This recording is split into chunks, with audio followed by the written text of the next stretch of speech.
Alright, I'm going to talk about how I'm able to travel so cheaply and travel around the whole United States. I like to travel around the United States. I like to do national parks. Originally started doing the national parks with our road trip in 2021. Kind of led me into doing a lot of national forest trips. I like national forests because there's less people and less rules. You can recreate around, you can target shoot, you can hike, you can backpack, disperse camp, have fires. So kind of what our strategy is now. Find a flight to a region that we like with an international airport. Like here it's Spokane, so we fly into Spokane. We get a rental car. We don't go through a rental car company. We go through this app called Turo. It's like an Airbnb, but for cars. We try to get an SUV type car that we can potentially sleep in. So the car we have now, we did sleep in the very first night. We haven't slept in it since. It's a little tight. It's not even tight. It's just not long enough. Last time we slept, we had a Ford. I forget what kind of a Ford it was. It was a larger Ford. We slept in that car too. We've only had great experiences on Turo, except for this trip in the very beginning. We almost couldn't find the car. There was really bad instructions. Besides that, the cars worked out great. So you rent a car in Turo. Now you can get around the whole state or the whole region. You can go anywhere. Our car, it says we can do 1,200 miles. So we're probably like 500, we've probably put 500 miles on it so far. And then when you check your bag on the plane, so we flew Alaska, you can have a checked bag, you can have a carry-on bag, and then you can have a personal bag. We checked a bag each, so we brought our backpacks with all our camping supplies. So I have tent, sleeping bag, sleeping pad, cooking gear, clothes, everything I'll need to camp. And then also I got books, I got charging equipment, I got my laptop. I just got all my travel things that I need.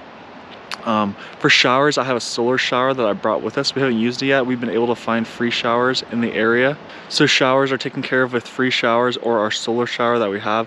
We just buy gallon jugs at Walmart for water. We have my water filter. We'll filter river and lake water. Like when we were in Washington, we forgot to buy water. We just filtered lake water, drank that, cooked with that. It's been fine. We take our meals meal by meal.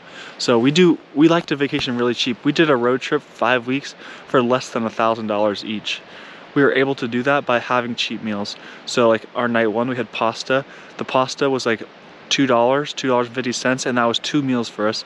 The spaghetti sauce to go with that was about $3. That's 2 meals. Today we spiced it up and we got a pound of breakfast sausage to make that sausage balls. That was like $5 for breakfasts. This trip we've been eating out more than usual. On the road trip we ate out even less, but we like to eat out. So like, because we're going to these little small remote towns, we like to eat out and kind of see what the culture is like, see what the area is like, talk to locals. So we usually eat out breakfasts. For lunch we have a small little lunch, maybe some chips or some cookies or something small. It's just a snack, and then we'll have a dinner that we dine in. So that's kind of the gist of how we travel cheaply. We traveled into Washington, now we're into Idaho, and this is more if you like to travel cheaply to nature spots, national forest, national park. This is kind of how we haven't paid for a campground. We're camping at all free campsites. So the car and the flight's gonna be our most expensive thing, but our car is our accommodations and our transportation. So for us, it's totally worth it. Pretty awesome system. Seeing how our traveling has evolved. So like I said earlier in this video, in 2021, me and Jordie went on a 5-week road trip.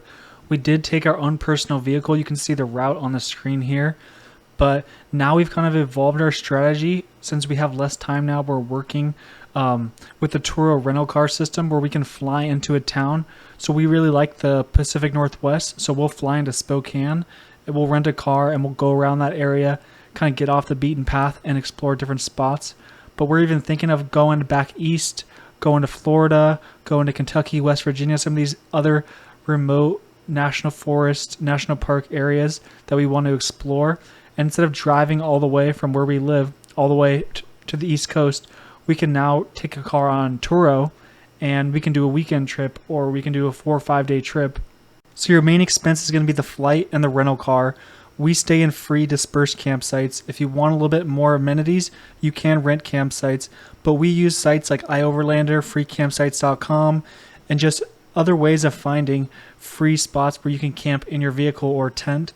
You don't always need a lot of amenities to travel, With this travel strategy, it allows you to fly to anywhere in the country. You can live in California and fly to Maine and have a 4-day trip. Whereas if you used your personal vehicle, you might have to plan a 3-week trip to make that trip happen. If you learned anything from this video, make sure to like and subscribe to the channel and leave me a comment below if you have any questions.